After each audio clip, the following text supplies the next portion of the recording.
Ndikimi që do të ketë në ekonominë shqiptare konflikti në lindjen e mesme do të jetë më i zbutur se sa goditja që dha lufta në Ukrainë. Bazuar në informacionin që ne disponojmë, konkluzioni është që ndikimi në ekonominë shqiptare do të jetë i moderuar në terma të rritjes së çmimeve dhe të inflacionit, por ajo që është më e rëndësishme është që do të jetë kalimtar. Pra nuk do të lërë gjurmë afatgjata në trendet e zhvillimit të vendit. Sipas analizave të Bankës së Shqipërisë, çmimet do të vijojnë në rritjen gjatë këtij viti, por ritmi do të jetë më i moderuar dhe inflacioni do të jetë më i menaxhueshëm. Projekcionet tona për të ardhmen sugjerojnë që trendi i inflacionit do të vijojë të ketë një rritje gjatë gjysmës të dytë të vitit 2026 dhe ndoshta edhe në gjysmën e parë të vitit 2027.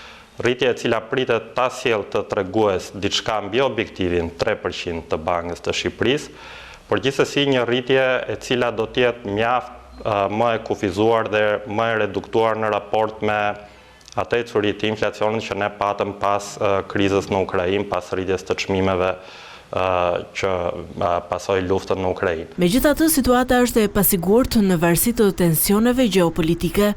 Në bazë të këtyre zhvillimeve, Banka Qendrore do të ndërhyjë në politikën monetare, duke rritur ose mbajtur të pandryshuar normën bazë të interesit për lekun.